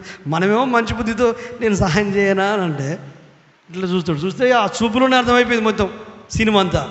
మనం కూడా కొన్నిసార్లు చూస్తే ఆ చూపులోనే మెసేజ్ అంత అర్థమవుతుంది. అయితే ఏం జరిగింది తెలుసా, అయ్యా నా పరిస్థితి టెస్ట్ అని చెప్పాడు. నేను నిజాయితీపరున్నయ్యా, నేను యథార్థవంతున్నయ్యా, అన్నీ కోల్పోయినా మళ్ళీ నేను ఆ యథార్థం వెళ్ళకుండా నేను పని చేసుకుంటూ వెళ్తున్నాను, మళ్ళీ నేను పికప్ అందుకున్నాను, నేను అలాంటివాడిని కాదు అని అంటే, ఏంటి ఆ మూట అంటే రాగి నాణాల మూట పెద్దగా ఉంది. అప్పుడు ఆ మాటలను బట్టి ఇచ్చేశాడు. సరే, తర్వాత కొద్ది దూరం పోయినాక ఆ ముసలి మళ్ళీ అనిపించింది, అది ఇంకో మూట, పెద్ద సైజు కంటే ఇంకో కొంచెం సైజు తక్కువ ఉంది కదా, ఆ మూట ఇవ్వనండి. ఏంటి ఆ మూట అంటే వెండి నాణాల మూట. ఈ 2 మూటలు ఎత్తుకున్నాడు. ఇంకా నడుస్తూ ఉంటే ఇంకా ముసలాయన కొంచెం ఆ సొమ్మసిల్లిపోతున్నాడు. తాత ఆ చిన్నదే కదా మూట, ఆ మూట ఇవ్వరా తాత అంటే, అమ్మో ఇది ఇవ్వా. అరే నీకు నమ్మకం లేదా? నాకు నమ్మకం ఉంది. ఇంత సాక్ష్యం చెప్పాను, నా గురించి ఇన్ని చెప్పాను. మొత్తం మీద ఆ మూట కూడా ఇచ్చాడు. ఆ తాతకి చెప్పాడు, తాత మరి నీతో పాటు నడిస్తే నాకు బరువు ఎక్కువ అవుతుంది, నేను ముందు నడుస్తా, నువ్వు మెల్లగా వచ్చేసి నేను అక్కడ ఆగుతా అని చెప్తాడు. ఇక మనడు ముందు సరే అని నమ్మకం కుదిరింది కదా, సరే అని ముందు వెళ్తున్నాడు. బలవంతుడు కదా, ఎవరొస్తుగా ముందుకు వెళ్ళిపోయాడు. వెళ్ళిపోయిన తర్వాత పోతున్నంతసేపు ఏమనిపించలేదు, తీసుకున్నంతసేపు ఏమనిపించలేదు. మనిషి బుద్ధి చూడండి. పెద్ద మూట రాగి, ఇది వెండి, ఇది చిన్న మూట సంథింగ్ అనుకున్నాడు. ఏమైందో తెలియదు. అంత మంచోడే. మంచి ఎట్లా పాడవుతారో చూడండి. ఏదో ఉంటుంది కారణం అనేది పాడవారు. కానీ ఆ తర్వాత అవి పట్టుకొని వెళ్ళిపోయిండండి. త్వర వెళ్ళిపోయాడు. ఇంట్లో వాళ్ళ అమ్మ నాన్న వాళ్ళ ఫ్యామిలీ మెంబర్స్ అందరూ పిలిచాడు. రండి తలుపులు పెట్టండి, కిటికీలు పెట్టండి అని కుమ్మరిస్తే పెద్దది రాళ్ళ మూట, రాళ్ళు. 2వది రాళ్ళు, 3వది రాళ్ళే. ఎందుకు? వీడు బంగారం అనుకున్నాడు చిన్న మూట. ఆయన చెప్పాడు, చెప్పింది నువ్వు ఎందుకు నమ్ముతావు? ఇది రాగి నాణాలంటే నమ్మిండు, ఇది వెండి నాణ్యాలంటే నమ్మిండు. అంటే ఇంకేముంటుంది? చిన్న మూట మనకు తెలుసు కదా అందరికీ, బంగారం. ఇంకేముంటుంది? ఎవరేం చెప్పినా నమ్మకండి. వాక్యం ఏం చెప్తుందో నమ్మండి. యేసయ్య ఏం చెప్తాడో నమ్మండి. మీలో ఉన్న పరిశుద్ధాత్మ దేవుడు ఏం చెప్తాడో నమ్మండి. మీ యథార్థత పోదు, మీ విశ్వాసం తగ్గదు, మీ ప్రేమ తగ్గదు. ప్రభువులో మీరు స్థిరంగా ఉంటారు. రేపు వచ్చినప్పుడు ఆయన వల్ల మీరు మారిపోతారు. అందుకే వాక్యానికి పెద్ద పీట వేయాలి. మీలో కొంతమంది కొంచెం బాధ కోపం ఉంటుంది కావచ్చు. సన్మానాన్ని ఇష్టపడా, మనిషి ఫోకస్ అవ్వడం ఇష్టపడా, ఏదో ఏర్పాటు చేయాలని ఇష్టపడా. 25 సంవత్సరాలు అయింది సిల్వర్ జూబ్లీ. ఇష్టమల్లే చెప్పాలి, చర్చలు చెప్పాలి, పెద్ద మీటింగే పెడతారు పాస్టర్లు తెలుసా. అంటే నువ్వు ఏ పని చేసినా యేసు నామానికి మహిమ రావాలన్న అది నా ఇంటెన్షన్. క్రియ చేత కానీ మాట చేత కానీ యేసు మీదకే ఫెయిత్ పెరగాలి. మాట్లాడిన ఆయన మీదకే. హల్లెలూయా. అందుకే మీరు యేసుతో ఉంటే ఆయన నమ్మకస్తుడు. హల్లెలూయా. రేపొద్దున తల్లిదండ్రులుగా వాళ్ళు పడ్డ ప్రయాసానికి పిల్లలు జీవించే జీవితమే గొప్ప పేరు. వాళ్ళు చచ్చి ఎక్కడున్నారు కానీ అమ్మో వాళ్ళ పిల్లలు గొప్ప వాళ్ళ, మంచి బోధ నేర్పించాడయ్యా, మంచి వాక్యాలు నేర్పించాడయ్యా అని తరతరాలు మాట్లాడుకోవాలి. మన గురించి భూమి ఉన్నంత వరకు మాట్లాడుకోవాలి. ఓసన్న గురించి మాట్లాడుకుంటలేరా? ఆయనంత గొప్పలం కాకపోయినా కొంచెం పిసురంతైనా మాట్లాడగలిగే స్థాయికి మనం ఉండి రేపొద్దున ఆ దేవునితో శబాష్ నమ్మకమైన నా కుమారుడా అని దేవునితో ప్రశంసా పత్రం పొందుకోవాలన్న ఆరాటంలోనే ఈ భౌతికమైన అన్నిటిని పక్కకు పెట్టింది. అంతే, ఇంపార్టెన్స్ ఇవ్వకపోవడం. హల్లెలూయా. గుర్తించాలి, బాధ్యత వహించాలి, కానీ ప్రభునే మహిమపరచగలగాలి. హల్లెలూయా. కళ్ళు మూసుకుందాం, అందరం కళ్ళు మూసుకుందాం, అందరం కళ్ళు మూసుకుందాం. ఒక్క నిమిషం సహోదరి సహోదరుడా, ఒక్కసారి చూడు. ఐగుప్తు అనే లోకములో నుండి యేసయ్య నిన్ను విడిపించాడు. సాతాను ఫరో వాని బానిస సంఖ్యలు తెంపాడు. లోకాన్ని ప్రేమించిన యేసు లోకంలో ఉన్న నిన్ను తన కుమారుడిగా కుమార్తెగా చేసుకొని పరలోకపు మహిమను నీకు ఆపాదించాడు. నిత్య జీవాన్ని ఇచ్చాడు, రక్షణనిచ్చాడు, పరిశుద్ధాత్మనిచ్చాడు, పరిశుద్ధుల సహవాసాన్ని ఇచ్చాడు, సంఘ సహవాసాన్ని ఇచ్చాడు, బోధకులనిచ్చాడు, ప్రవక్తలనిచ్చాడు, కాపరులనిచ్చాడు, సువార్తికులనిచ్చాడు. హల్లెలూయా. ఆయన మహిమ కొరకు ఈ భూమి మీద ఆయన కృప కొరకు సిద్ధపడడానికి పరిశుద్ధాత్మతో నడిపించబడుతున్నాం. వాక్యమై ఉన్న దేవుడు నీలో ఉన్నాడు, నీతో ఉన్నాడు. తప్పిపోయిన కుమారుడు లోక వ్యామోహాలలో పడి కన్న తండ్రి ఇంటినే వదిలిపెట్టాడు. తండ్రి మీద వానికి ప్రేమే లేదు. ఆస్తిని మంచుకొని వెళ్ళిపోయాడు. కానీ తండ్రి నా కుమారుడు తిరిగి రావాలని కోరుకుంటున్నాడు. ఊరంతా ఏమనుకున్నా పర్వాలేదు, నా కుమారుడు వస్తే నేను చేర్చుకుంటా. హల్లెలూయా. అద్భుతాలు నీకు తాత్కాలిక స్వస్థతను, ఆరోగ్యాన్ని ఇస్తాయి. కానీ వాక్కు క్రీస్తు వలె నిన్ను మారుస్తుంది, క్రీస్తులాగా మారుస్తుంది, క్రీస్తు పోలికలోకి మారుస్తుంది. అంటే క్రీస్తులాగా, క్రీస్తు వలె అంటే ఆయన గుణగణాలు, ఆయన స్వభావము. మరో మాటలో చెప్పాలంటే ఆత్మఫలముతో, ఆయన గుణగణాలతో, ఆయన వ్యక్తిత్వంతో, ఆయన జ్ఞానంతో, ఆయన అభిషేకంతో, ఆయన ఆలోచనతో క్రీస్తున్నట్టుగా ఉంటావు, క్రీస్తున్నట్టుగా జీవిస్తావు, క్రీస్తు ఆలోచించినట్టు ఆలోచిస్తావు, క్రీస్తు మాట్లాడినట్టు మాట్లాడతావు. యేసుక్రీస్తు ఎక్కడున్నా అక్కడ క్షేమము, యేసుక్రీస్తు ఎక్కడున్నా అక్కడ దీవెన, యేసుక్రీస్తు ఎక్కడున్నా అక్కడ చీకటి తొలగిపోతుంది. యేసుక్రీస్తు ఏ ఇంట్లో ఉన్నా, ఏ కుటుంబంలో ఉన్నా, ఏ వ్యక్తితో మాట్లాడినా అక్కడ దైవ కార్యాలు జరుగుతాయి. నీ కుటుంబం, నీ గృహం, నీవు ఇండివిజువల్గా, వ్యక్తిగతంగా ఎక్కడున్నా అక్కడ వాతావరణం మారిపోతుంది. అక్కడ పరిశుద్ధాత్మ దేవుడు దిగి వస్తాడు. అక్కడ గుండె చేరిన వాళ్ళు బాగుపడతారు, నిరాశలో ఉన్న వారికి నిరీక్షణ పెరుగుతుంది, ధైర్యాన్ని కోల్పోయిన వారు ధైర్యంతో నింపబడతారు, బాధల్లో ఉన్నవారు, నిస్పృహల్లోనైన వాళ్ళు నిశ్చయంగా నెమ్మదిని పొందుతారు. నువ్వు మామూలు వ్యక్తివి కాదు సహోదరుడా, సహోదరి, నువ్వు మామూలు వ్యక్తివి కాదు. నీ కొరకు యేసయ్య రక్తం చిందించాడు, కలువలో బలియాగం అయిపోయాడు. నువ్వెందుకు క్షమిస్తలేవు? ఇతరులను ఎందుకు క్షమిస్తలేవు? వాళ్ళు చేసిన ద్రోహాలు ఎందుకు మాటి మాటికి గుర్తు చేసుకుంటావు? వాళ్ళు చేసిన పొరపాట్లు ఎందుకు మాటి మాటికి గుర్తు చేసుకుంటావు? ప్రేమించే వ్యక్తిని గుర్తు చేసుకో. ఎంత ప్రేమించాడు యేసయ్య! నువ్వు ఎలా ఉన్నా ప్రేమించాడు. కండిషన్లు పెట్టలేదు, రూల్స్ పెట్టలేదు, షరతులు పెట్టలేదు. బేషరతుగా నేను ప్రేమించాడు. నీలో ఏమి చూడలేదు ఆయన. ఆ ప్రేమ, అది అగాపే ప్రేమ, కృపా సత్య సంపూర్ణమైన యేసయ్య ప్రేమ. అది నీ గుండెల్లో ఉంది, నీ మనసులో ఉంది. ఆ ప్రేమ తక్కువైపోతేనే ఇంట్లో పరేషాన్లో, ఆ ప్రేమ తక్కువైపోతేనే కుటుంబంలో గలిబెల్లో ఆ ప్రేమ ఉండాలి. నువ్వు క్షమించుకో సహోదరి, సహోదరుడు, నువ్వు క్షమించుకో. గతాన్ని తవ్వుకోకో, జరిగిన పొరపాట్లను ముందేసుకోకో. నెక్స్ట్ టైం ఈ పొరపాటు జరగకుండా ప్రయత్నం చేయి. నెక్స్ట్ టైం చేసిన పొరపాట్లే చేయకుండా, అలవాటుగా చేయకుండా, తెలుసో తెలియకో జరిగిన పొరపాట్లు సరిదిద్దుకో. నీ మనసు మానసికంగా కృంగిపోయింది సహోదరుడా, నీ మనసు మనాది రోగంతో ఉంది. సహోదరి, నీ మనసు మనాది రోగంతో ఉంది. అన్నీ ఉన్నాయి నీకు, ఏమి లేదని కాదు. కానీ ఆ రోగం ఎందుకు? ఆ కువ్వారం ఎందుకు? ఆ బాధ ఎందుకు? దాన్ని దేవునికి అప్పగిస్తావా? క్రీస్తుకి అప్పగిస్తావా? ఇజ్రాయెల్ ప్రజలు చేసిన పని మనం చేయొద్దు. తండ్రిని మర్చిపోయారు, యెహోవాను మర్చిపోయారు. మోషే గురించి వారికి ఆలోచనే లేదు. ఎవడెక్కడ పోతే మాకేంటి, ఎవరి లైఫ్ ఎట్లుంటే మాకింది, ఎవరి జీవితాలు ఎట్లుంటే వాడు నా కొడుకు, ఆమె నా కూతురు, ఆయన నా భర్త, ఆయన నా భార్య, వాళ్ళు నా పిల్లలు, నేను వెళ్ళే సంఘము, నా దైవజనులు, నా దైవజనుల ఫ్యామిలీ, వారి వల్లనే కదా మేము, మా గృహాలు, మా కుటుంబాలు నెమ్మదిగా ఉంది. అలా ఎలా ఉంటాను నేను? నా మనసు అలా ఎలా ఉంటుంది? అలా ఎలా కఠినపరుచుకుంటాను? అలా ఎలా మూర్ఖంగా ఉంటాను? ఉండను. ఎదుటి వ్యక్తి గుణాలు ఎలా అన్నా ఉండనివ్వు.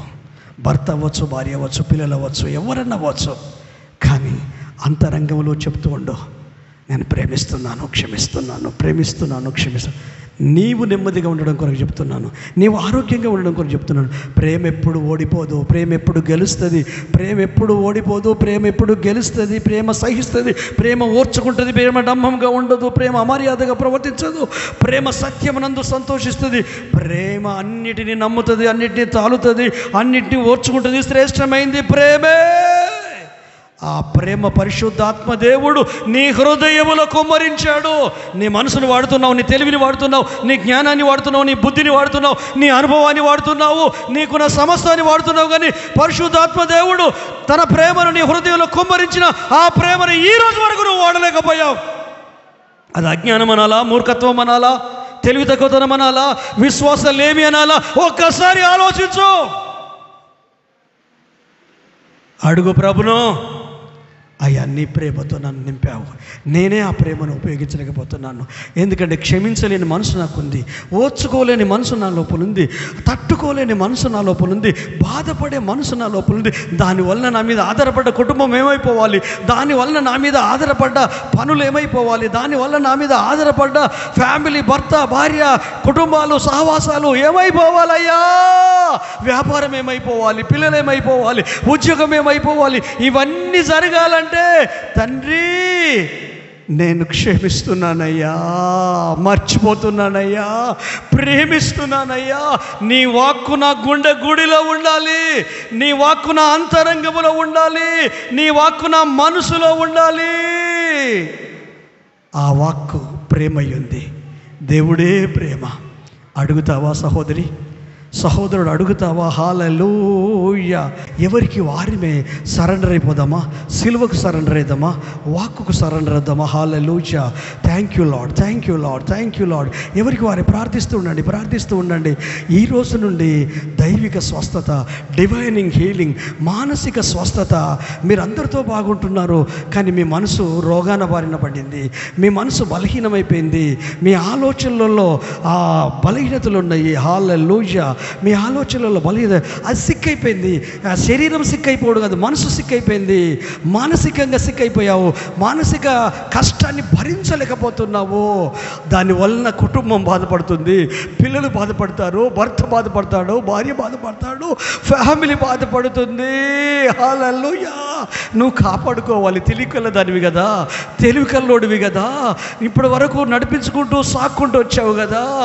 నీవే అజ్ఞానంగా ప్రవర్తిస్తే, నీవే పరిశుద్ధాత్మక అవకాశం ఇవ్వబోతే, అన్నీ చేసిన నీవు, అన్ని విధాలుగా చక్కదిద్దిన నీవు, అన్ని విధాలుగా ప్రోత్సహించిన నీవు, ఈరోజు నీ మనసు గాయమైందేమో, నీ ఆలోచన సిక్కైపోయిందేమో. ఆ ప్రభు ప్రేమను గుర్తు చేసుకో, క్షమించేసేయి, మర్చిపో, ఓర్చుకో, ఆయన సన్నిధిని మహిమపరచు. హల్లెలూయా. నువ్వు బాగుంటేనే సహోదరుడా నీ కుటుంబం బాగుంటుంది, సహోదరి నువ్వు బాగుంటేనే నీ ఫ్యామిలీ బాగుంటుంది, తమ్ముడు చెల్లి మీరు బాగుంటేనే మీ అమ్మ నాన్నలు బాగుంటారు, తల్లిదండ్రులారా మీరు బాగుంటేనే మీ పిల్లలు బాగుంటారు. హల్లెలూయా. ఏ వ్యాపారంలో ఉన్నావో, ఏ ఉద్యోగంలో ఉన్నావో, ఏ ప్రదేశంలో ఉన్నావో, ఏ ప్రాంతంలో ఉన్నావో, కానీ నీవు దేవుని సంఘము సహవాసములో ఉన్నావు, క్రీస్తులో ఉన్నావు. మందసము లోపల పలకలు ఉన్నాయి, రాతి పలకలు. అలాగూ యేసయ్య నీ లోపల ఉన్నాడు, వాక్యమై ఉన్న దేవుడు. ఓ పరిశుద్ధాత్మ దేవుడు, నీ హృదయంలో ప్రేమను కుమ్మరించాడు. సారథపూరితమైన ప్రేమలివి, ప్రతిఫలాన్ని అపేక్షించే ప్రేమలివి. నువ్వు మంచి లేకపోతే నిన్ను ప్రేమించరు, నువ్వు ఇష్టపడకపోతే నిన్ను ప్రేమించరు, ఆశీర్వాదాలు చేసే ప్రేమలివి. కానీ నువ్వెట్లా ఉన్నా ప్రేమిస్తున్నాడు, నువ్వెట్లా ఉన్నా ప్రేమిస్తున్నాడు నీ భర్త, నువ్వెట్లా ఉన్నా ప్రేమిస్తుంది నీ భార్య, నువ్వెట్లా ఉన్నా ప్రేమిస్తున్నారు నీ పిల్లలు, నువ్వెట్లా ఉన్నా ప్రేమిస్తున్నారు తల్లిదండ్రులు, నువ్వెట్లా ఉన్నా ప్రేమిస్తున్నారు దేవుని సేవకులు, సంఘము, సహవాసం, ఆత్మీయులు. అయితే క్షమించి మర్చిపోయి క్రొత్త జీవితాన్ని ఆరంభిస్తావా, కృపకు అప్పగించుకుంటావా? హల్లెలూయా. ప్రేమ కలిగిన ప్రియ పరలోకపు తండ్రి మీకు వందనాలయ్యా. నువ్వు నాతో మాట్లాడావు, మాతో మాట్లాడావు, ఇక్కడున్న ప్రతి ఒక్కరితో నువ్వు మాట్లాడవయ్యా. వాక్యమై ఉన్న దేవా, వాక్కుగా మమ్మల్ని సంధించావు, మనసును స్వస్థపరిచావు, ఆలోచనలు స్వస్థపరిచావు. గుండె బరువు ఉండే తేలికైపోయింది, మనసుకు తేలికైపోయింది అయ్యా. బలహీనతలు తొలగిపోయాయి, సంపూర్ణ ఆరోగ్యము, ఆత్మలో ప్రత్యక్ష దొరికింది, దైవ జ్ఞానముతో నేను నింపబడ్డాను. ఒక రెవల్యూషన్, ఒక ప్రత్యక్షత పొందుకున్నాను, ఒక రివైవల్ పొందుకున్నాను తండ్రి. నీ కృప నాకు, మాకు, సంఘానికి, సహవాసానికి, పెద్దలకు, చిన్నలకు, సేవకులకు, సేవకురాళ్లకు, పరిశుద్ధులకు, ప్రభువా, తల్లిదండ్రులకు, అన్నదమ్ములకు, ఫ్యామిలీ మెంబర్స్కు, ఈ వాక్యం వింటున్న ప్రతి ఒక్కరికి మీ సన్నిధి అనుగ్రహించి వారిని బలపరిచి దీవించి ఆశీర్వదించమని